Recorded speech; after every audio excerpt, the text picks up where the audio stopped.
Hello everyone, welcome to ignite classes. कैसे हो सब लोग? आई होप कि तुम सब बहुत अच्छे से होगे।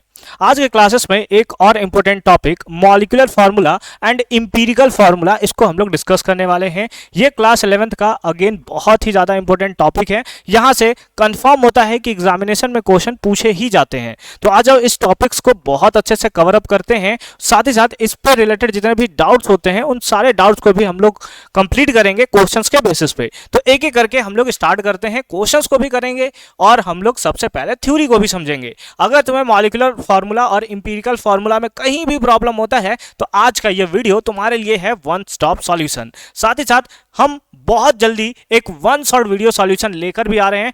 प्लीज उससे पहले तुम लाइक कर दोगे सेशन को, सब्सक्राइब कर दोगे हमारे चैनल को, क्योंकि इसी टाइप के बहुत इंपॉर्टेंट कॉन्सेप्ट आपको डेली मिलते रहेंगे। चलो स्टार्ट करते हैं। क्या होता है मॉलिक्यूलर फार्मूला और क्या होता है एम्पिरिकल फार्मूला, समझना बहुत अच्छे तरीके से। अगर तुम मॉलिक्यूलर फार्मूला और एम्पिरिकल फार्मूला को ध्यान से देखते हो तो तुम्हें पता चलता है कि हमें तो सर पहले ये बता दो कि मॉलिक्यूलर फार्मूला क्या होता है, उसके बाद हमें ये बता देना कि एम्पिरिकल फार्मूला क्या होता है, तभी तो हम लोग जानेंगे मॉलिक्यूलर फार्मूला और एम्पिरिकल फार्मूला होगा क्या। कोई टेंशन नहीं है। देखो, सबसे पहले देखते हैं कि मॉलिक्यूलर फार्मूला होता क्या है। तो सबसे पहला क्वेश्चन है कि what is molecular formula. Molecular formula क्या होता है? तो सिंपल सा है हमारे पास, the molecular formula is the formula derive from the molecules. यानी कि एक मॉलिक्यूल से जो फार्मूला डिराइव होता है उसी को हम लोग बोलते हैं मॉलिक्यूलर फार्मूला। जैसे अगर एग्जांपल मैं तुमसे पूछूं, ठीक है, मॉलिक्यूलर फार्मूला एकदम सिंपल है, एकदम आराम से समझना। जैसे अगर मैं तुमसे पूछूं वाटर, है ना, वाटर का मॉलिक्यूलर फार्मूला क्या होता है ना, वाटर का फार्मूला क्या होता है, फार्मूले को ही हम लोग मॉलिक्यूलर फार्मूला बोलते हैं। ठीक है, तो तुम बोलोगे सर ये तो हमें बचपन से ही याद है, वाटर का फार्मूला होता है H2O। क्या होता है फार्मूला? H2O। तो वाटर का जो एक्चुअल फार्मूला होता है इसी को हम लोग बोलते हैं मॉलिक्यूलर फार्मूला। यानी कि मॉलिक्यूलर फार्मूला ऑफ वाटर क्या होगा? तो H2O होगा। अगर उसी टाइप से मैं तुमसे पूछूं कि ये बताओ कि कार्बन डाइऑक्साइड का, किसका, कार्बन डाइऑक्साइड का मॉलिक्यूलर फार्मूला क्या होता है, तो तुम बोलोगे सर ये भी हमने बचपन से याद कर रखा है, ये होता है हमारा CO2। तो जो एक्चुअल फार्मूला होता है कार्बन डाइऑक्साइड का वो होता है आपका CO2। इसी को सिंपल फॉर्म में हम लोग बोलते हैं मॉलिक्यूलर फार्मूला। यानी कि एक मॉलिक्यूल्स का जो एग्जैक्ट नंबर ऑफ एटम्स जो उसमें प्रेजेंट होगा, अगर वही वैल्यू आप लिखते हो तो वही होता हमारा मॉलिक्यूलर फार्मूला। एक बार फिर से डेफिनेशन पढ़ते हैं। Molecular formula is the formula derived from the molecules and is representative of the total number of individual atoms present in the molecules of a compound। मतलब टोटल नंबर ऑफ कितने atoms present है ये आपको बताया जाएगा। जैसे अगर मैं तुमसे पूछूं कि इसमें टोटल हाइड्रोजन कितने हैं, आप ये बताओ, इसमें टोटल हाइड्रोजन कितने हैं ये बताओ, तो आपको दिख रहा है सर यहाँ पर हाइड्रोजन के 2 एटम प्रेजेंट है ना, H2 लिखा हुआ है ना, मतलब हाइड्रोजन के 2 एटम। ऑक्सीजन के बगल में कुछ नहीं लिखा, मतलब ऑक्सीजन का केवल और केवल 1 एटम जो है वो प्रेजेंट है।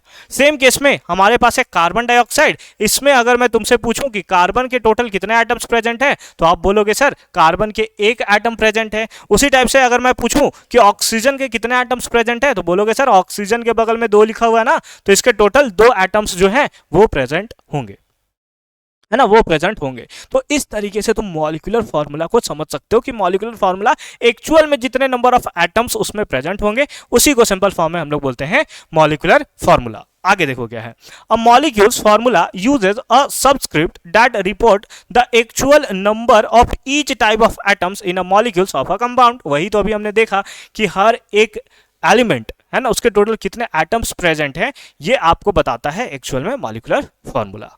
ठीक है, क्लियर है? कुछ और एग्जांपल्स देखें, फटाफट से इसको आप एक बार नोट डाउन कर लोगे। ठीक है, कर लिया नोट डाउन? चलो बहुत अच्छी बात है। तो यहां तक तो तुम्हें कोई क्लियर, मतलब कोई भी प्रॉब्लम नहीं होगा कि मॉलिक्यूलर फार्मूला एक्चुअल में होता क्या है। अब चलते हैं कुछ और एग्जांपल देखते हैं मॉलिक्यूलर फार्मूला का। सारे मॉलिक्यूलर फार्मूला तुम एकदम अच्छे तरीके से याद कर लो कि सारे के सारे इंपॉर्टेंट फार्मूला है। जैसे अमोनिया, है ना, जैसे हो गया अमोनिया,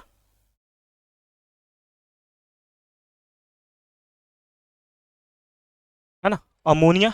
अमोनिया का मॉलिक्यूलर फार्मूला क्या होता है याद रखना, अमोनिया का मॉलिक्यूलर फार्मूला होता है NH3। क्या होता है? NH3। उसी टाइप से एक होता है ग्लूकोज। ठीक है, क्या होता है? ग्लूकोज।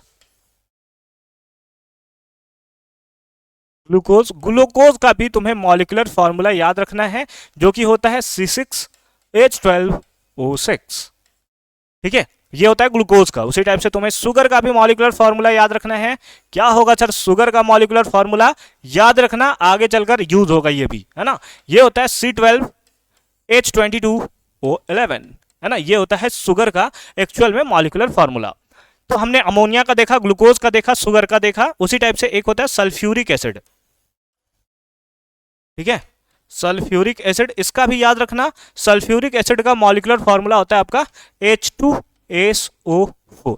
क्या होता है? H2SO4 हमें देखने को मिलता है, ठीक है। तो ये सारा का सारा मॉलिक्यूलर फॉर्मूला है। एक और कंपाउंड देख लेते हैं, ठीक है। एक और कंपाउंड है, जैसे हमारे पास है हाइड्रोक्लोरिक एसिड, ठीक है। कौन सा है बताओ? Hydrochloric acid. Hydrochloric acid, chloric acid नहीं पढ़ोगे इसको, है ना। हाइड्रोक्लोरिक एसिड, हाइड्रोक्लोरिक एसिड, इसका फॉर्मूला होता है HCl। क्या होता है इसका फॉर्मूला? दैट इज HCl, ठीक है। तो इस तरीके से तुम मॉलिक्यूलर फॉर्मूला को समझ सकते हो कि जो एक्चुअल नंबर ऑफ एटम्स उसके अंदर प्रेजेंट होगा उसी को सिंपल फॉर्म में हम लोग क्या बोलते हैं? तो उसको सिंपल फॉर्म में हम लोग बोलते हैं मॉलिक्यूलर फॉर्मूला। फटाफट से इसका स्क्रीनशॉट लोगे।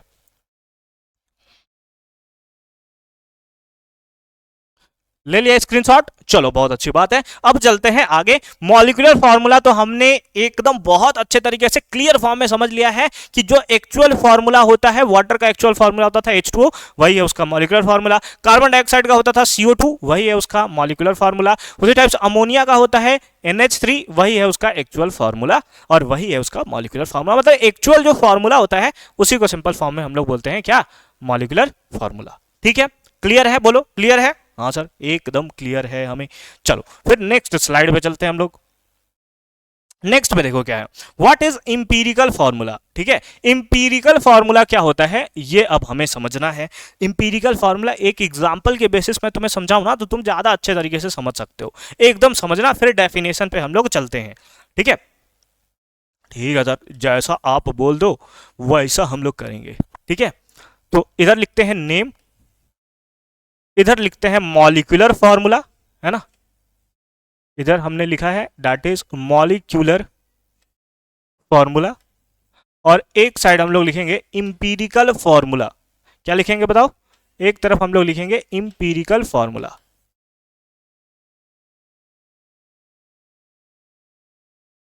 इंपीरिकल फार्मूला, ठीक है। तो एक तरफ हम लोग नेम लिख रहे हैं, एक तरफ लिख रहे हैं उसका मॉलिक्यूलर फार्मूला और एक तरफ लिखने वाले हम लोग इंपीरिकल फार्मूला। तुम्हें अच्छे तरीके से समझ में आ जाएगा कि इंपीरिकल फार्मूला एक्चुअल में होता क्या है, ठीक है। ठीक है, क्लियर है ना। चलो देखो आ जाओ, एक नेम लेते हैं हम लोग। जैसे अभी हमने लिया था ग्लूकोज, क्या लिया था बताओ? ग्लूकोज लिया था। आ जाओ फिर से एक बार ग्लूकोज को लेते हैं। तो ये हमने लिख दिया ग्लूकोज। ग्लूकोज का मॉलिक्यूलर फार्मूला अगर तुमसे पूछा जाए तो तुम बता सकते हो इसका मॉलिक्यूलर फार्मूला था C6H12O6। यही था ना, यही था ना, C6H12O6 किसका फार्मूला था? दैट इज ग्लूकोज का। ये तो था sir molecular formula. Empirical formula क्या होगा हमें ये जानना है। मॉलिक्यूलर फार्मूला तो हमें पता है, जो एक्चुअल फार्मूला होता है ग्लूकोज का उसी को हम लोग बोलते हैं मॉलिक्यूलर फार्मूला, ठीक है। ठीक है सर, इंपीरिकल फार्मूला जो होता है इसका सिंपलेस्ट रेशियो होता है। सिंपलेस्ट रेशियो कहने का मतलब क्या हुआ कि जैसे यहां पर कितना है नंबर बताना, नंबर कितना लिखा हुआ है तो तुम बोलोगे सर यहां पर 6 लिखा हुआ है। यहां पर कितना नंबर लिखा है सर? 12 लिखा हुआ है। सर यहां पर कितना लिखा हुआ है? तो 6 लिखा हुआ है। ये तो क्लियर है। अब 6, 12 और 6 को कौन सा ऐसा मैक्सिमम नंबर है जो डिवाइड करेगा? क्या बोल रहा हूं मैं कि इसका 6 था, इसका 12 था, इसका 6 था, इन तीनों नंबर को कौन सा ऐसा मैक्सिमम नंबर है जो डिवाइड करेगा? जैसे 2 भी इसको डिवाइड करेगा, 3 भी इसको डिवाइड करेगा, 6 से भी सब डिवाइड हो जाएगा। मैक्सिमम सबसे बड़ा नंबर कौन सा है? 6 है, तो 6 से इसको डिवाइड करेंगे। तो 6 से इसको भी, 6 से इसको भी और 6 से इसको भी डिवाइड करेंगे। कितना आएगा? ये 1 आएगा सर, ये 2 आएगा सर और ये कितना आएगा? 1 आएगा। यानी कि अगर 6 से इसको हम लोग डिवाइड करें तो तुम कैसे लिखोगे इसको? इससे पे लिखोगे कि कार्बन आपका 1 होगा, हाइड्रोजन आपका 2 होगा और ऑक्सीजन भी आपका 1 होगा। यही होता है इंपीरिकल फार्मूला। यानी इंपीरिकल फार्मूला एक्चुअल में एक सिंपलेस्ट रेशियो है मॉलिक्यूलर फार्मूला का। मॉलिक्यूलर फार्मूला तुमने समझा कि मॉलिक्यूलर फार्मूला होता है actual number of atoms present in a molecule. यानी कि जो एक्चुअल फार्मूला होगा वही होता है मॉलिक्यूलर फार्मूला। लेकिन इंपीरिकल फार्मूला मॉलिक्यूलर फार्मूला का सिंपलेस्ट रेशियो होता है या एक्चुअल फार्मूला का सिंपलेस्ट रेशियो होता है। जैसे एक्चुअल फार्मूला ग्लूकोज का ये था, इसी का सिंपलेस्ट रेशियो क्योंकि 6 से सब डिवाइड हो रहा था तो हमारे पास ये आया। इसको हम लोग बोलेंगे क्या? That is empirical formula. क्या बोलेंगे बताओ? That is empirical formula. ठीक है, क्लियर है, बोलो क्लियर है। चलो एक और एग्जांपल देखें हम लोग, फिर आते हैं डेफिनेशन के ऊपर। ठीक है, एक और एग्जांपल देखते हैं। जैसे हमारे पास है इथेन, क्या है बताओ, इथेन। ठीक है, इथेन, इथेन का फॉर्मूला क्या होता है, तो इथेन का फॉर्मूला याद रखना C2H6 होता है। क्या होता है, C2H6 होता है इथेन का फॉर्मूला। ठीक है सर, इथेन का फॉर्मूला C2H6 हो गया। अब ये तो एक्चुअल फॉर्मूला है इथेन का, यानी जो actual number of atoms present है इथेन में वो हमने लिखा है। इसी का सिंपलेस्ट रेशियो बताओ क्या होगा, यानी कि ये जो आपको 2 लिखा हुआ है, ये जो आपको 6 लिखा हुआ है, ये इसको मैक्सिमम कितने नंबर से डिवाइड किया जा सकता है। आप बोल रहे हो सर 2 से इसको भी डिवाइड कर सकते हैं, 2 से इसको भी डिवाइड कर सकते हैं, तो उस बेसिस पे जो हमारे पास नंबर आएगा ना, वो आएगा आपका 1 कार्बन और 3 हाइड्रोजन। यहां 1 कार्बन और यहां पर 3 हाइड्रोजन, यानी कि ये बनेगा क्या, CH3। ये क्या बनेगा, CH3। और यही हो गया क्या इसका, दैट इज इंपीरिकल फॉर्मूला। यानी इंपीरिकल फॉर्मूला क्या है, मॉलिक्यूलर फॉर्मूला का ही एक सिंपलेस्ट रेशियो है। अगर तुम डिवाइड कर देते हो सबसे, तो उसके बाद जो वैल्यू आएगा ना, उसी को सिंपल फॉर्म में तुम क्या बोलते हो, इंपीरिकल फॉर्मूला बोलते हो। ठीक है, अब आपके मन में एक क्वेश्चन आ रहा होगा, आई नो, कि सर कोई डिवाइड ही नहीं होगा तो क्या करेंगे हम लोग, है ना। कोई टेंशन मतलब, देखते हैं, पहले हम लोग पढ़ते हैं फॉर्मूला इसका, है ना। फॉर्मूला तो हमने देख लिया है, डेफिनेशन पढ़ते हैं कि इसका डेफिनेशन एक्चुअल में होगा क्या। देखो आराम से पढ़ना, क्या है, the empirical formula is the, आराम से देखना, ठीक है, आराम से एकदम मजे मजे से देखना। Empirical formula is the simplest formula for a compound, यानी कि एक कंपाउंड के लिए जो सिंपलेस्ट फॉर्मूला होगा वही होगा क्या, that is empirical formula is defined as the ratio of subscripts of the smallest possible whole number। subscript इसको बोलते हैं, जैसे इसका सबस्क्रिप्ट 6 है, इसका 12 है और इसका भी 6 है। ठीक है, whole number of the element present in the formula, it is known as the simplest formula. यानी कि सिंपलेस्ट फॉर्मूला बोल दो इसको, या फिर सिंपलेस्ट रेशियो बोल दो आप, ठीक है, या फिर इंपीरिकल फॉर्मूला बोल दो, कोई प्रॉब्लम नहीं है भाई, सबका मतलब क्या होगा, सेम ही होगा। बोलो क्लियर है, क्लियर है। इंपीरिकल फार्मूला, मॉलिक्यूलर फार्मूला का ही सिंपलेस्ट रेशियो जो होगा वो होगा हमारा क्या, इंपीरिकल फार्मूला। कुछ और एग्जांपल देखें, बोलो, और कुछ और एग्जांपल देखें, चलो देखते हैं, नोट करो फटाफट से, फटाफट से तुम इसका स्क्रीनशॉट ले लो। ठीक है,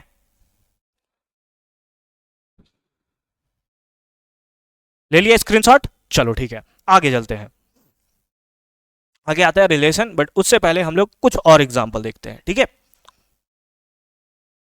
जैसे अगर हमारे पास हो गया वाटर, है ना, वाटर देखा था ना हमने जब मॉलिक्यूलर फॉर्मूला हम लोग देख रहे थे, तो ये हो गया इसका नेम। ठीक है, इधर लिखेंगे इसका मॉलिक्यूलर फॉर्मूला। मॉलिक्यूलर फॉर्मूला क्या होगा इसका, जो एक्चुअल फॉर्मूला होगा वो होगा सर वाटर का H2O। क्या होगा, H2O हमें देखने को मिलेगा। अब इसी का इंपीरिकल फॉर्मूला हमें निकालना है। इंपीरिकल फॉर्मूला होता था उसका सिंपलेस्ट रेशियो। जैसे यहां पर अगर तुम देखो तो हाइड्रोजन कितना है, तो तुम बोलोगे सर हाइड्रोजन 2 है। कितना है, हाइड्रोजन 2 है। ऑक्सीजन कितना है बताओ, तो ऑक्सीजन कुछ नहीं लिखा, मतलब 1 है। इसको मैक्सिमम किस नंबर से डिवाइड किया जा सकता है, सर यहां पर 1 के अलावा किसी से आप डिवाइड ही नहीं कर सकते हो, और 1 से डिवाइड करके भी क्या फायदा बताओ, 1 से डिवाइड करके भी कोई फायदा है, रहेगा तो नंबर सेम ही। यानी कि यहां तो किसी नंबर से डिवाइड ही नहीं कर सकते। जब डिवाइड नहीं कर सकते हैं तो जो मॉलिक्यूलर फॉर्मूला होगा वही आपका इंपीरिकल फॉर्मूला होगा, वही आपका क्या होगा, इंपीरिकल फॉर्मूला होगा। बोलो क्लियर है, क्लियर है। जो आपका मॉलिक्यूलर फॉर्मूला होगा वही आपका इंपीरिकल फॉर्मूला होगा, अगर नंबर डिवाइड नहीं होता है तो। ठीक है, एक और एग्जांपल ले लो, है ना, एक और एग्जांपल ले लो। जैसे हमारे पास है ब्यूटेन। ठीक है, कौन सा है बताओ, ब्यूटेन है, तो हमने ले लिया ब्यूटेन। ब्यूटेन का फॉर्मूला क्या होता है, याद रखना, मॉलिक्यूलर फॉर्मूला एक्चुअल जो फॉर्मूला होता है वो होता है C4H10। कितना होता है, C4H10 होता है हमारा ब्यूटेन का फॉर्मूला। अब इसमें अगर देखो तो 2 से सबको तुम डिवाइड कर सकते हो, पॉइंट में नहीं लाना है कि 4 से डिवाइड करके इसको 2.5 बना दिया, ऐसा नहीं करना है ना, पॉइंट में नहीं लाना, आपको वैल्यू याद रखना। ठीक है, तो इसको 2 से डिवाइड कर सकते हो, 2 से इसको भी डिवाइड कर सकते हो। जब इसको तुम 2 से डिवाइड करोगे और जब तुम इसको डिवाइड करोगे तो ये हो जाएगा कितना, ये हो जाएगा C2, ना, ये 2 से डिवाइड होकर 2 बचेगा ना, और H कितना हो जाएगा, 5 हो जाएगा। तो ये हो गया तुम्हारा क्या, इंपीरिकल फॉर्मूला। यानी मॉलिक्यूलर फॉर्मूला का ही एक सिंपलेस्ट रेशियो है, इसको जो मैक्सिमम पॉसिबल नंबर है उससे डिवाइड करोगे तो फिर तुम्हें क्या निकल जाएगा, वो तुम्हें इंपीरिकल फॉर्मूला देखने को मिल जाएगा। बोलो ठीक है, क्लियर है ना, कोई प्रॉब्लम नहीं है, चलो बहुत अच्छी बात है। आगे चलते हैं, कुछ और एग्जाम्पल देखते हैं। जैसे हमारे पास था शुगर, हमारे पास क्या था, शुगर था। ठीक है, शुगर था, शुगर का फॉर्मूला क्या था, शुगर का फॉर्मूला था C12H22O11 O11। क्या इसमें कोई एक ऐसा कॉमन नंबर है जिससे तीनों को डिवाइड कर सकते हैं? कोई ऐसा कॉमन नंबर है? जैसे ये 2 से डिवाइड होगा, ये 2 से, बट ये 2 से तो नहीं होगा, है ना। 3 से ये डिवाइड होगा बट ये दोनों नहीं होगा, है ना। 11 से ये दोनों डिवाइड होगा बट ये नहीं होगा। मतलब कोई ऐसा कॉमन नंबर है ही नहीं जिससे तुम सबको डिवाइड कर सको, है ना। तो इसका मतलब अगेन ये केवल और केवल 1 से डिवाइड होगा, और अगर केवल और केवल 1 से डिवाइड होगा तो जो मॉलिक्यूलर फॉर्मूला है वही हमारा क्या होगा? इंपीरिकल फॉर्मूला होगा। वही हमारा क्या होगा? इंपीरिकल फॉर्मूला होगा। यानी इसका भी इंपीरिकल फॉर्मूला कितना होगा? C12H22O11। वो कितना? 11। चलो ठीक है, ठीक है, ठीक है, बोलो क्लियर है, बोलो क्लियर है। अब तो तुम्हें कोई प्रॉब्लम नहीं होगा ना मॉलिक्यूलर फार्मूला और इंपीरिकल फार्मूला में कि क्या होगा। ठीक है, चलो एक और एग्जांपल मैं तुम्हें देता हूं। ठीक है, इस बार तुम अच्छे तरीके से बनाकर हमें दिखाओगे कि इसका फॉर्मूला क्या होगा। जैसे हमारे पास है इथीन, है ना। क्या है? इथीन। इथीन का जो फॉर्मूला होता है ना वो होता है C2H4। कितना होता है? C2H4 हमें देखने को मिलता है। बताओ इसका इंपीरिकल फॉर्मूला क्या होगा? फटाफट से पॉज करो वीडियो को और बताओ कि इसका इंपीरिकल फॉर्मूला क्या होगा। बता दिया है ना? बता दिया। चेक कर लोगे कि सही आंसर बताया है तुमने कि नहीं बताया है। जैसे यहां पर 2 है, यहां पर 4 है, मैक्सिमम 2 नंबर है ना। 2 ऐसा नंबर है जिसे दोनों को डिवाइड किया जा सकता है।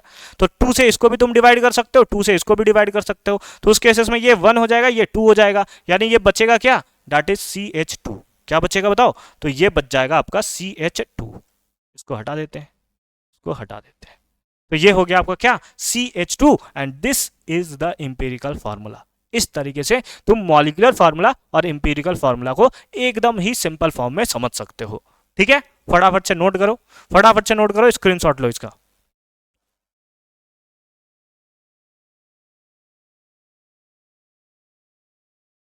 ले लिया स्क्रीनशॉट? ले लिया स्क्रीनशॉट? चलो ठीक है। अब चलते हैं नेक्स्ट स्लाइड में, और इस पे बेस्ड फॉर्मूला क्या क्या हो सकता है, कैसे इसका फॉर्मूला बनता है, उन सारे पार्ट्स को हम लोग एक एक करके देखते हैं। ठीक है, तो देखो नेक्स्ट हमारे पास हेडिंग है that is relation between molecular formula and empirical formula. यानी मॉलिक्यूलर फार्मूला और इंपीरिकल फार्मूला के बीच में क्या रिलेशन है वो हम लोग देखते हैं। एकदम फील करोगे हर एक चीज, बस एकदम आराम से तुम देखते रहना।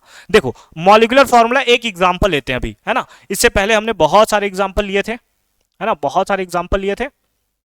एक एग्जांपल यही वाला उठा लेते हैं हम लोग। ठीक है, जो लास्ट वाला दिख रहा है आपको, यही एग्जांपल हम लोग यहां से उठा लेते हैं। ठीक है, यही एग्जांपल हम लोग यहां से उठा लेते हैं।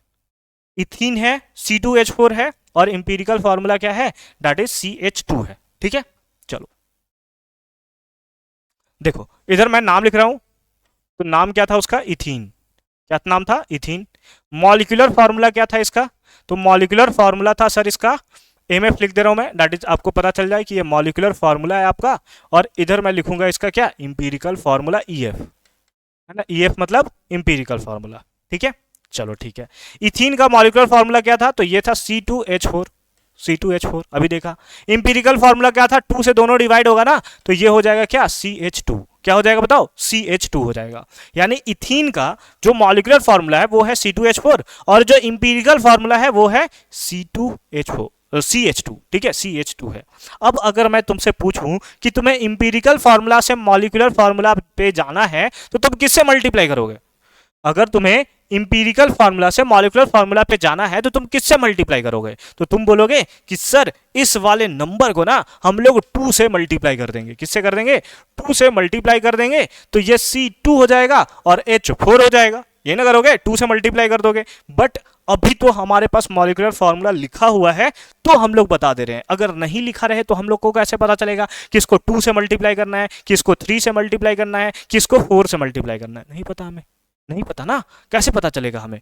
अगर मॉलिक्यूलर फार्मूला हमें ना दिया रहे तो कैसे पता करेंगे कि इंपीरिकल फार्मूला को 2 से कि 3 से कि 4 से कि 5 से कि 6 से किस नंबर से डिवाइड मल्टीप्लाई करना है? नहीं पता कर सकते। तो आ जाओ, एक हमारे पास कोई ऐसा फॉर्मूला होना चाहिए कि मॉलिक्यूलर फार्मूला ना भी दिया रहे तो भी हम लोग फाइंड आउट कर सकते हैं। लेकिन अभी एक चीज तुमने ये चीज देखा कि अगर हमें मॉलिक्यूलर फार्मूला फाइंड आउट करना है, क्या करना है बताओ? अगर हमें मॉलिक्यूलर फॉर्मूला फाइंड आउट करना है तो इसके लिए जो इंपीरिकल फॉर्मूला है ना, क्या है? जो इंपीरिकल फॉर्मूला है उसको एक नंबर से हम लोग मल्टीप्लाई करने वाले हैं। क्या करने वाले हैं? एक नंबर से मल्टीप्लाई करने वाले हैं। हमें नहीं पता वो नंबर कौन सा होगा, तो हमने ले लिया कि n से मल्टीप्लाई करेंगे। किससे मल्टीप्लाई करेंगे बताओ? तो यहां पर हमने लिख दिया है कि उसको हम लोग n से मल्टीप्लाई करने वाले हैं। n कुछ भी हो सकता है, 1 भी हो सकता है, 2 भी हो सकता है, 3 भी हो सकता है, 4 भी हो सकता है, 5 भी हो सकता है, कुछ भी हो सकता है ना। लेकिन सर आप ये बताओ कि n को निकालेंगे कैसे? आपने ये तो नहीं बताया। n से मल्टीप्लाई तो करेंगे। अगर मॉलिक्यूलर फॉर्मूला है ना हमें गिवन नहीं रहे तो फिर हम लोग कैसे निकालेंगे कि इसको 2 से करना था हमें मल्टीप्लाई? ये तो अभी तक हमने नहीं बताया। बस आपने ये बताया कि मॉलिक्यूलर फॉर्मूला निकालने के लिए ना इंपीरिकल फॉर्मूला को एक नंबर से मल्टीप्लाई करते हैं। वो नंबर आपका 2 भी हो सकता है, 3 भी हो सकता है, 4 भी हो सकता है, 5 भी हो सकता है। ये तो हमें समझ आ गया कि molecular formula equals to empirical formula into n होगा, यानी n से वो मल्टीप्लाई होगा। बट वो n होगा कितना ये तो हमें अभी तक नहीं पता। कोई बात नहीं, आराम से समझना कि n का वैल्यू कैसे निकलता है। चलो, अगर मैं पूछूं कि इसका मास कितना होगा, क्यों पूछ रहे हो सर इतना सारा आप क्वेश्चन, है ना? क्या होगा इसका मास? बताना मेरे को, बताना मेरे को। एक कार्बन का मास कितना होता है? तो याद रखना 12 होता है, और एक हाइड्रोजन का मास आपका 1 होता है। एक हाइड्रोजन का मास कितना होता है? 1 होता है, और एक कार्बन का मास कितना होता है? दैट इज 12 होता है। तो आ जाओ इसका मास चेक करते हैं कितना है। एक कार्बन का 12 है, दो कार्बन का कितना होगा? दैट इज 24, प्लस एक हाइड्रोजन का कितना है? 1 है, तो 4 हाइड्रोजन का कितना होगा? That is 4। दैट इज कितना? 4। एक कार्बन का कितना था? 12 था। कितने कार्बन थे टोटल? दो कार्बन। दो कार्बन का कितना होगा? That is 24। एक हाइड्रोजन का कितना है? 1 है, तो 4 हाइड्रोजन का कितना होगा? 4। दोनों को ऐड कर दोगे तो कितना आ जाएगा? 28u। मास को हम लोग u के फॉर्म में रिप्रेजेंट करते हैं, तो ये कितना हो गया? That is 28u। उसी टाइप से अगर मैं तुमसे ये पूछूं कि तुम इसका मास बताओ कि इसका मास कितना होगा, इसका मास कितना होगा बताओ, है ना? मास निकाल रहे हैं, आराम से, टेंशन मतलब, पता चलेगा फॉर्मूला कैसे आया, ताकि तुम्हें फील हो कि फॉर्मूला आ कैसे रहा है। ठीक है, एक कार्बन है, एक कार्बन का मास कितना होता है? 12 होता है, प्लस एक हाइड्रोजन का 1 होता है, दो हाइड्रोजन का कितना होगा? 2 होगा, तो उस बेसिस पे कितना आ गया? That is 14u। That is कितना आ गया? 14u।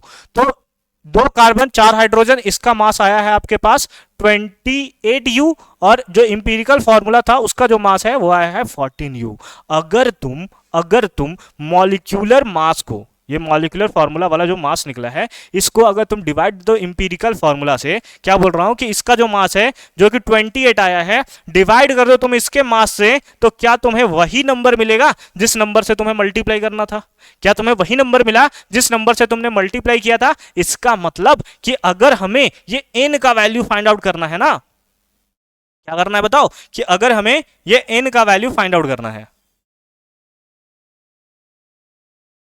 ठीक है, अगर हमें क्या करना है, ये भी फॉर्मूला है, याद रखना, ठीक है। अगर हमें n का वैल्यू फाइंड आउट करना है ना, तो n का वैल्यू फाइंड आउट करने के लिए molecular formula mass, molecular formula mass, molecular formula मास, इसको तुम्हें डिवाइड देना होगा। किससे डिवाइड करना होगा? इंपीरिकल फॉर्मूला मास से। किससे डिवाइड करना होगा? दैट इज इंपीरिकल फॉर्मूला मास से।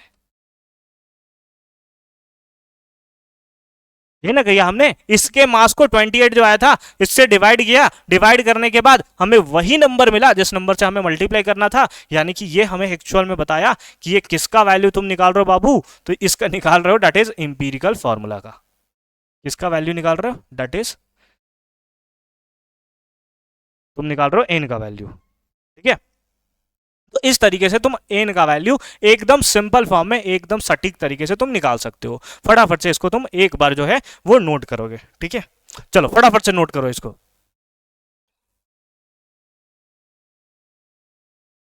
कर लिया नोट? कर लिया नोट? चलो बहुत अच्छी बात है।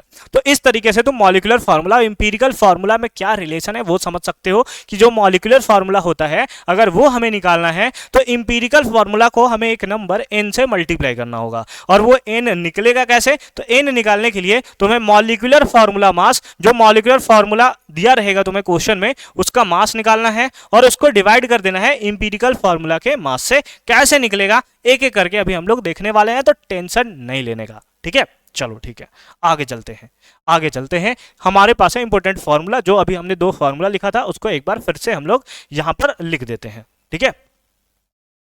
सबसे पहला फॉर्मूला क्या था? तो सबसे पहला फॉर्मूला था कि जो मॉलिक्यूलर फॉर्मूला होता है, है ना, बताना। जो मॉलिक्यूलर फार्मूला होता है वो निकालने के लिए इंपीरिकल फार्मूला को हम लोग कितना से मल्टीप्लाई करते हैं, एकदम सही पकड़ा है आपने, है ना। इंपीरिकल फार्मूला को हम लोग n से मल्टीप्लाई करते हैं। किससे मल्टीप्लाई करते हैं, तो n से मल्टीप्लाई हम लोग करते हैं। और वो n निकालने के लिए क्या करते हैं, तो इसके लिए दूसरा फार्मूला था। n निकालने के लिए हम लोग मॉलिक्यूलर फार्मूला मास, मॉलिक्यूलर फार्मूला मास, इसको हम लोग डिवाइड देते हैं। किससे डिवाइड देते हैं, that is empirical formula mass, that is empirical formula mass. इससे हम लोग क्या करेंगे, डिवाइड करेंगे। मॉलिक्यूलर फार्मूला निकालने के लिए, एक सेकेंड इधर आ भाई, कंट्रोल में रहो तुम, है ना, है ना। मॉलिक्यूलर फार्मूला निकालने के लिए इंपीरिकल फार्मूला को n से मल्टीप्लाई करते हैं और n निकालने के लिए मॉलिक्यूलर फार्मूला मास को इंपीरिकल फार्मूला मास से हम लोग डिवाइड करते हैं। बोलो कोई प्रॉब्लम नहीं है ना, ये दोनों फार्मूले में कोई भी प्रॉब्लम नहीं है ना। चलो ठीक है, इसी पे बेस्ड अभी हम लोग क्वेश्चन करने वाले हैं। फटाफट से इसको नोट कर लोगे, हालांकि पिछले स्लाइड में तो तुमने ऑलरेडी इसको नोट करके रखा होगा। चलो आ जाओ, आ जाओ, देखते हैं क्वेश्चन, आ जाओ, है ना, क्वेश्चन आ जाओ। इंपीरिकल फार्मूला और मॉलिक्यूलर फार्मूला को क्या खतरनाक तरीके से हमने धोया है अभी, ठीक है।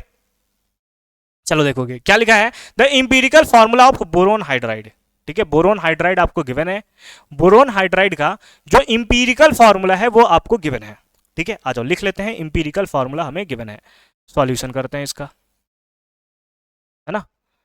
क्या गिवन था हमें, इंपीरिकल फार्मूला, तो लिख लेते हैं सर, इंपीरिकल फार्मूला जो हमें गिवन है, इंपीरिकल फार्मूला, इंपीरिकल फार्मूला कितना दिया है, तो BH3 दिया हुआ है, ठीक है sir. Calculate the molecular formula, molecular formula हमें फाइंड आउट करना है कि क्या होगा, तो इसको हम लोग लिख देते हैं कि मॉलिक्यूलर फार्मूला हमें बताना है कि क्या होगा, ठीक है ना। When it is measured the mass of the compound is इतना, यानी कि मॉलिक्यूलर मास आपको दिया हुआ है। मॉलिक्यूलर मास बोलो या मॉलिक्यूलर फार्मूला मास बोलो, दोनों का मतलब सेम ही होता है, ठीक है। मॉलिक्यूलर फार्मूला मास आपको दिया हुआ है कितना, दैट इज 28U, है ना, 28U। अब सर आपको कैसे पता चला कि ये मॉलिक्यूलर फार्मूला मास ही है, हम लोग ये भी तो सोच सकते थे कि इंपीरिकल फार्मूला मास है। देखो क्या लिखा हुआ है, calculate the molecular formula, molecular formula हमें कैलकुलेट करना है व्हेन, जब the measured mass of the compound, जो मास है, जो मॉलिक्यूल है, उसका जो मास दिया हुआ है वो हमें कितना दिया है, 28U दिया है। इसका मतलब ये कुछ और नहीं है बल्कि क्या है, मॉलिक्यूलर फार्मूला मास है या मॉलिक्यूलर मास है, ठीक है सर, ठीक है सर, है ना। अब सर हमें क्या करना है ना, हमें निकालना था मॉलिक्यूलर फार्मूला, और मॉलिक्यूलर फार्मूला निकालने के लिए अभी मैंने आपको एक कॉन्सेप्ट बताया था, एक फार्मूला बताया था, और वो फार्मूला क्या था कि मॉलिक्यूलर फार्मूला निकालने के लिए आप इंपीरिकल फार्मूला को, किस फार्मूले को बताओ, इंपीरिकल फार्मूला को आप मल्टीप्लाई कर देते हो, किससे मल्टीप्लाई कर देते हो, तो एक नंबर n से मल्टीप्लाई कर देते हो, एक नंबर क्या करते हो, n से मल्टीप्लाई कर देते हो। अब मॉलिक्यूलर फार्मूला आपको निकालना है, इंपीरिकल फार्मूला तो हमें दिया हुआ है BH3, BH3, इसको किसी एक नंबर n से हमें मल्टीप्लाई करना होगा, यानी कि सबसे पहले हमें n निकालना होगा, सबसे पहले हमें क्या निकालना होगा, दैट इज n निकालना होगा। n निकालने के लिए फॉर्मूला क्या था, molecular formula mass divided by empirical formula mass, समझ जाओगे ना। MFM मतलब मॉलिक्यूलर फार्मूला मास, EFM मतलब इंपीरिकल फार्मूला मास। क्वेश्चन में गिवन होगा, आराम से देखो, जैसे यहां पर मॉलिक्यूलर फार्मूला मास, ये देखो आपको क्वेश्चन में गिवन था कितना है, 28U। Empirical formula mass, sir तो हमें क्वेश्चन में गिवन ही नहीं है, इंपीरिकल फार्मूला मास क्या है, कोई प्रॉब्लम नहीं भाई, इंपीरिकल फार्मूला तो हमें गिवन है ना, हमें मास इंडिविजुअल एटम का पता है, निकाल तो सकते हैं ना। जैसे एक बोरॉन, एक बोरॉन का मास कितना होता है, तो एक बोरॉन का मास होता है 11, कितना होता है 11। एक हाइड्रोजन, एक हाइड्रोजन का मास कितना होता है 1, कितना होता है बताओ, तो ये 1 होता है। थोड़ा सा इसको मैं बैक कर देता हूँ ना, 1 दिख नहीं रहा अच्छे से, कितना होता है एक हाइड्रोजन का, दैट इज 1 होता है, दैट इज कितना होता है 1 होता है। तो बोरॉन का 11 हो गया, हाइड्रोजन का कितना हो गया 1 हो गया, ऐड कर दो, तो इसमें बोरॉन का हो जाएगा आपका कितना 11, और 3 हाइड्रोजन का, एक हाइड्रोजन का 1, 3 का 3, तो ये हो जाएगा 14, कितना हो जाएगा 14 हो जाएगा, समझ गए ना कि कैसे हुआ। बस इसको कैंसिल कर दो, कैंसिल होने के बाद ये कितना आ जाएगा बताओ, एक सेकेंड, ठीक दिख रहा है, हाँ ठीक है। कैंसिल होने के बाद बताओ कितना आ जाएगा, तो कैंसिल होने के बाद ये आ जाएगा 2, यानी n का वैल्यू तुम्हारे पास कितना आया, दैट इज 2 आया। n का वैल्यू कितना आया, 2 आया। तो इसको किस नंबर से मल्टीप्लाई कर दोगे बताओ, तो सर इसको 2 से मल्टीप्लाई कर देंगे। जब इसको सॉरी, है ना, जब इसको तुम 2 से मल्टीप्लाई करोगे तो b भी कितना हो जाएगा, 2 हो जाएगा, और हाइड्रोजन कितना हो जाएगा, तो इससे इसको मल्टीप्लाई कर देते हो, 3 2 जा कितना होगा, 6 हो जाएगा। And this is the right answer of this question, B2H6। B2H6 दिख रहा है, सारा सारा क्लियर है, सब क्लियर है, ठीक है। चलो ठीक है, फटाफट से नोट डाउन करोगे तुम इसको, फटाफट से नोट डाउन करोगे, ठीक है। कहीं भी प्रॉब्लम है कमेंट सेक्शन में फटाफट से तुम टाइप करोगे और बोलोगे कि सर मेरे को इस कॉन्सेप्ट में इधर में प्रॉब्लम हो रहा है ना। उम्मीद है कि तुम्हें किसी टाइप्स का कोई भी प्रॉब्लम जो है वो नहीं होना चाहिए इंपीरिकल फार्मूला और मॉलिक्यूलर फार्मूला में। एक और इस टाइप के क्वेश्चंस करना चाहोगे? नहीं सर हम नहीं करना चाहते, फिर भी करवाऊंगा मैं, है ना करना ही पड़ेगा तुमको, आ जाओ। देखो एक और क्वेश्चन है हमारे पास, सेम टू सेम क्वेश्चन है, मतलब सेम टू सेम मतलब एकदम नहीं है, क्वेश्चन का जो बेसिस है वो सेम है तुम्हारा, बट क्वेश्चन थोड़ा अलग होगा। The empirical formula of the compound, देखो इंपीरिकल फॉर्मूला तुम्हें गिवन है, क्या गिवन है, इंपीरिकल फॉर्मूला तुम्हें गिवन है, ये है तुम्हारा इंपीरिकल फॉर्मूला, ठीक है। इसको शॉर्ट में लिख दिया क्या, इसको शॉर्ट में लिख दें, बनाने में जल्दी आसान था। EF मतलब इंपीरिकल फॉर्मूला जो कि गिवन है COCl2, ठीक है। एंड इट्स मॉलिक्यूलर मास, और उसका मॉलिक्यूलर मास तुम्हें गिवन है, मॉलिक्यूलर मास गिवन है तुम्हें, that is 99U, that is क्या, 99U। Find out the molecular formula of the compound, तो हमें क्या निकालना है, मॉलिक्यूलर फॉर्मूला निकालना है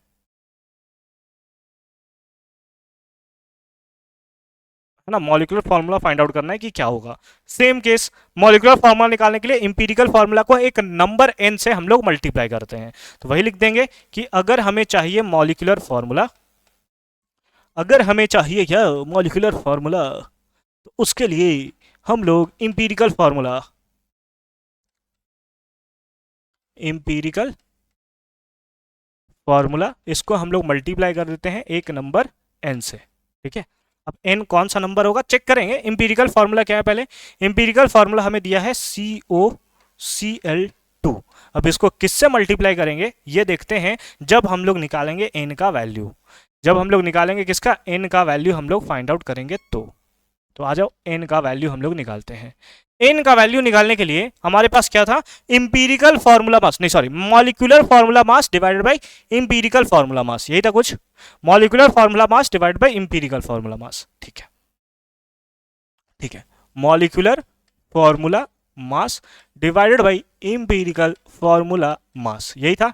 मॉलिक्यूलर फार्मूला मास कितना है बताओ, तो मॉलिक्यूलर फार्मूला निकालना, मॉलिक्यूलर मास दिया है, यही मॉलिक्यूलर फार्मूला मास भी होता है, कितना है, दैट इज 99, कितना है, that is 99 divided by empirical formula mass. Sir empirical formula हमें गिवन है ना, उससे हम लोग निकाल सकते हैं इंपीरिकल फार्मूला मास। उसके लिए ना हमें इंडिविजुअल एटम्स का मास पता होना चाहिए। कार्बन है, कार्बन का मास याद रखना, कार्बन का मास होता है 12, कार्बन का मास होता है 12, ऑक्सीजन का मास होता है 16, ठीक है। और जो क्लोरीन तुम्हें दिख रहा है इसका मास होता है 35.5, कितना होता है, 35.5 तुम्हें देखने को मिलता है। आ जाओ सबको ऐड करते हैं, एक कार्बन है कितना मास 12, एक ऑक्सीजन है कितना मास 16, प्लस कितने, दो क्लोरीन है, एक क्लोरीन का 35.5, इसको 2 से मल्टीप्लाई करोगे आएगा 71, 71, 6 2 8 और एक 9, और 7 1 8 और एक 9, 99 सर ये भी आ गया सर। इसका भी मास हमें कितना मिल गया, तो इसका भी मास सर हमें 99 मिल गया। तो यानी कि इसको तुम डिवाइड भी किससे कर दोगे, तो इसको तुम डिवाइड कर दोगे 99 से, कैंसिल होने के बाद ये कितना आ जाएगा, 1 आ जाएगा। यानी कि n का वैल्यू कितना आया, 1 आया। n का वैल्यू अगर 1 आया तो तुम इसको मल्टीप्लाई भी किससे करोगे, 1 से करोगे। और अगर 1 से मल्टीप्लाई करोगे तो कोई फर्क पड़ेगा क्या, इसको कोई फर्क पड़ेगा, जितना वैल्यू था वही वैल्यू रह जाएगा। यानी कि इसका मॉलिक्यूलर फार्मूला भी क्या होगा, COCl2, COCl2, ठीक है। सेम जो मॉलिक्यूलर फार्मूला था वही इंपीरिकल फार्मूला भी हो जाएगा, है ना, क्योंकि कुछ कैंसिल ही नहीं हो रहा। हमने देखा था ना केस, अगर कभी कुछ कैंसिल ना हो, ऐसे भी तुम देख रहे हो कहीं से कुछ निकल नहीं रहा है बाहर, ठीक है।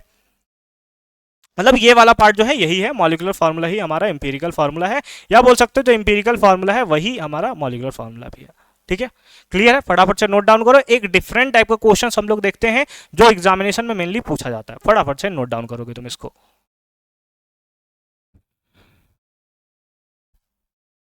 ठीक है, कर लिया नोट? कर लिया नोट? चलो बहुत अच्छी बात है, आ जाओ नेक्स्ट कॉन्सेप्ट पे चलते हैं। है ना, एक अलग टाइप का क्वेश्चन है जहां पर तुम्हें परसेंटेज वाला पार्ट जो है वो देखने को मिलता है ना। अगर परसेंटेज वाला क्वेश्चन, इस टाइप का क्वेश्चन तुम्हारे पास आ जाए ना, तो कैसे सॉल्व करना है एकदम सिंपल फॉर्म में तुम्हें बता रहा हूं, एकदम आराम से देखना तुम, है ना, एकदम आराम से। देखो क्या है, अ कंपाउंड कंटेन 40% कार्बन। देखो एक कंपाउंड है जिसमें कितना है, 40% कार्बन है, 6.7% हाइड्रोजन है, ठीक है सर, और 53.3% क्या है, ऑक्सीजन है। मतलब एक कंपाउंड है जिसमें कार्बन भी है, हाइड्रोजन भी है और ऑक्सीजन भी है, और उसका परसेंटेज हमें दिया हुआ है। If the molecular mass of the compound, molecular mass हमें दिया हुआ है कंपाउंड का जो कि है 60 यूनिट। ठीक है, 60 यूनिट हमें दिया हुआ है मास उसका। तो मॉलिक्यूलर फॉर्मूला हमें फाइंड आउट करना है कि क्या होगा। मॉलिक्यूलर फार्मूला, इससे अगर यहां पर क्वेश्चन रहे इंपीरिकल फार्मूला भी, तो भी उसको तुम फाइंड आउट कर सकते हो। हालांकि मॉलिक्यूलर फार्मूला जाने के लिए तुम्हें एक बार इंपीरिकल फार्मूला से होकर ही तुम्हें जाना पड़ेगा।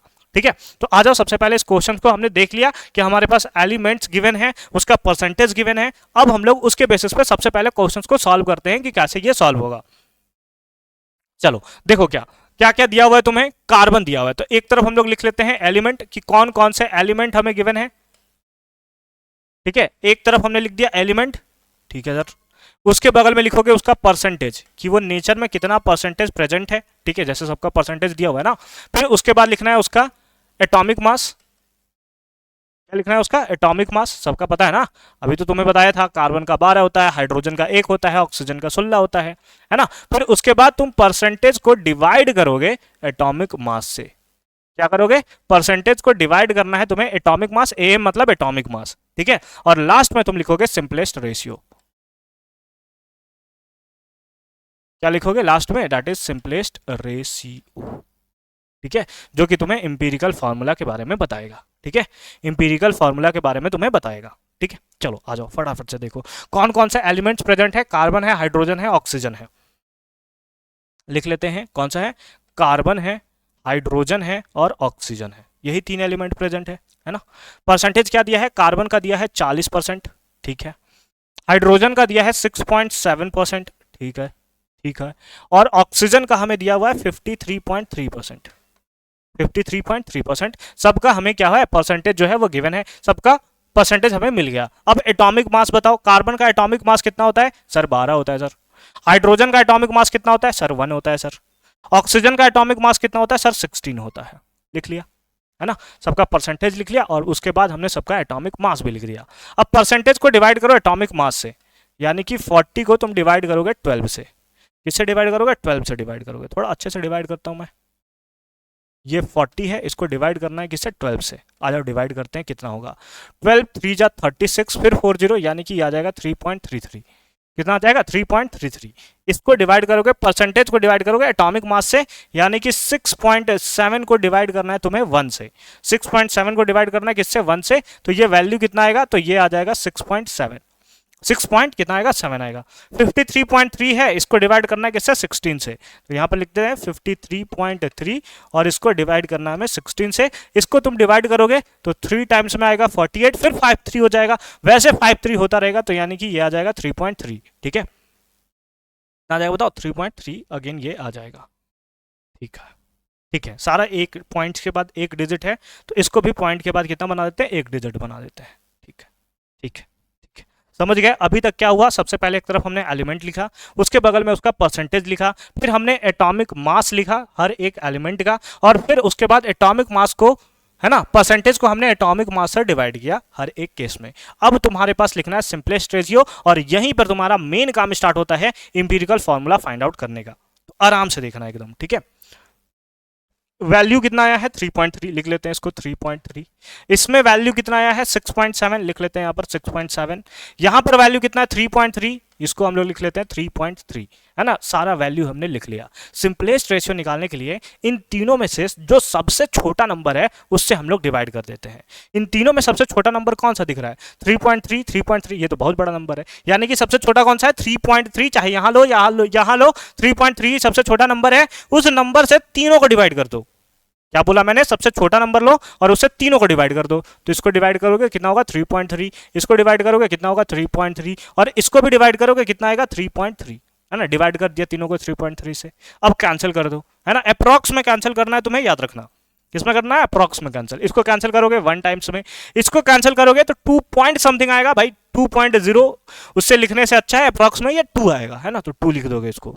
फिर यहाँ पर ये कितना आ जाएगा? 1 आ जाएगा, ये कितना आ जाएगा? 1 आ जाएगा। यानी कि सबसे पहले एलिमेंट लिखा, फिर परसेंटेज लिखा, उसका एटॉमिक मास लिखा, परसेंटेज को डिवाइड किया हमने एटॉमिक मास से, जो भी वैल्यू आया उसको एक बार फिर से नोट डाउन किया हमने, और जो तीनों में सबसे छोटा नंबर था उसको सबसे डिवाइड कर दिया, उसके बेसिस पे ये 1 आ गया, ये 2 आ गया और ये 1 आएगा, और यहीं से तुम्हारा निकलेगा इंपीरिकल फॉर्मूला। यहां से इंपीरिकल फार्मूला कैसे निकलेगा कि जो आपके पास फार्मूला है, जो आपने कंपाउंड हमें दिया है, उसमें कार्बन कितना है? 1 है, उसमें हाइड्रोजन कितना है? 2 है, उसमें ऑक्सीजन कितना है? 1 है। तो इंपीरिकल फार्मूला में क्या हो जाएगा? 1 कार्बन, है ना, कितना? 1 कार्बन, 2 हाइड्रोजन और 1 ऑक्सीजन, और 1 क्या? ऑक्सीजन। ठीक है, तो अगले पेज में मैं लिखता हूं इसका इंपीरिकल फार्मूला। क्या लिखना है हमें? Empirical formula. तो इंपीरिकल फार्मूला क्या होगा? That is empirical formula is equals to 1 carbon, 2 hydrogen, 1 oxygen. यही था ना? यही था ना? बताओ, यही था ना? 1 कार्बन, 2 हाइड्रोजन, 1 ऑक्सीजन, यही था? हाँ सर, यही था सर, यही था सर, एकदम यही था सर। ठीक है, ये बन गया आपका इंपीरिकल फार्मूला। लेकिन क्या हमें इंपीरिकल फार्मूला क्वेश्चन में पूछा गया था? क्या हमसे पूछा गया था मॉलिक्यूलर फार्मूला बताइए? मॉलिक्यूलर मास हमें गिवन था कि वो कितना है? 60U, है ना, मॉलिक्यूलर मास हमें गिवन था कितना? 60U। आ जाओ लिख लेते हैं एक बार क्वेश्चन में, है ना, and molecular mass, and molecular mass, है ना, जो मॉलिक्यूलर मास दिया है वो कितना दिया है? 60U हमें गिवन है। ये कैसा है हमें? दैट इज ये हमें गिवन है।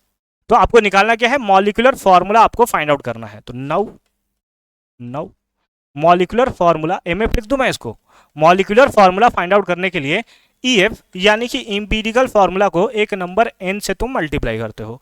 एक नंबर किससे? n से मल्टीप्लाई करते हो। इंपीरिकल फॉर्मूला तो तुमने निकाल दिया है भाई, कितना होगा? CH2O, ये तो तुमने इंपीरिकल फॉर्मूला निकाल दिया है। अब n निकाल दो। अभी हमने सीखा है n निकालने के लिए कैसे हम लोग n का वैल्यू निकालते हैं।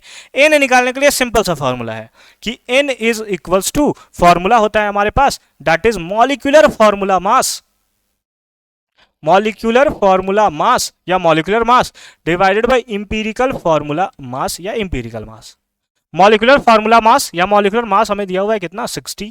इंपीरिकल फार्मूला मास तुम निकाल सकते हो आराम से। कैसे निकाल सकते हो? 1 कार्बन का मास अभी हमने देखा था 12 होता है, 1 हाइड्रोजन का 1 होता है, तो 2 हाइड्रोजन का 2 होगा, और 1 ऑक्सीजन का 16 होगा। 16 2 18 और 12 30, कितना आ गया? 30 आ गया। तो इसको डिवाइड कर दोगे किससे? 30 से डिवाइड कर दोगे, कैंसिल होने के बाद कितना आ जाएगा? 2 आ जाएगा। यानी n का वैल्यू कितना आया है? 2। तो इसको नंबर को किससे मल्टीप्लाई कर दोगे? 2 से मल्टीप्लाई कर दोगे। 2 से मल्टीप्लाई करोगे तो कार्बन हो जाएगा कितना? 2, हाइड्रोजन कितना हो जाएगा? दैट इज 4, और ऑक्सीजन कितना हो जाएगा? That is 2। और यही सिंपल फॉर्म में तुम्हारा क्या हो गया? आंसर हो गया। यही तुम्हारा सिंपल फॉर्म में क्या हो गया? आंसर हो गया C2H4O2, C2H4O2। ठीक है, क्लियर है? क्लियर हो गया कि कैसे हम लोग निकालते हैं। यहां तक बस तुम्हें क्या करना है कि परसेंटेज वाले से थोड़ा अच्छे से तुम्हें खेलने आना चाहिए। एक बार खेल लिया अच्छे तरीके से तो यहां से तुम्हारा इंपीरिकल फॉर्मूला निकल जाएगा। बाकी इधर का प्रोसेस तो सारा सेम है ना? इधर का सारा प्रोसेस जितना भी तुम्हें दिख रहा है वो तो पिछले वाले क्वेश्चंस के बेसिस पे ही है, सारा सॉल्व्ड है ना? अब एनसीईआरटी में भी कुछ कुछ क्वेश्चंस इसके बेसिस पे दिया है, जिसमें तुम्हें परसेंटेज दिया रहेगा, उसके बेसिस पे तुमसे पूछेगा कि उसका इंपीरिकल फार्मूला निकालो, उसका मॉलिक्यूलर फार्मूला निकालो। सेम बेसिस पे तुम निकाल सकते हो। अगर कहीं भी प्रॉब्लम होता है तो तुम कमेंट सेक्शन में मेरे को जरूर बताना। उससे पहले फटाफट से इसका स्क्रीनशॉट लो। तुम ले लिया स्क्रीनशॉट? एक और पेज था ना, उसका भी ले लो तुम, फटाफट से लो स्क्रीनशॉट। हो गया?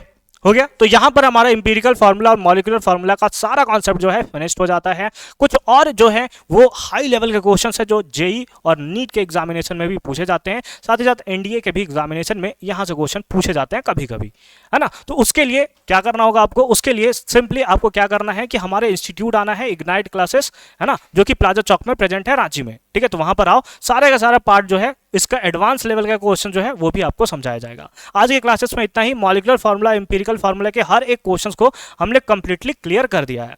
बाकी मिलते हैं तुमसे नेक्स्ट वीडियो में, तब तक के लिए अच्छे से पढ़ाई करते रहो। All the very best for your upcoming examination.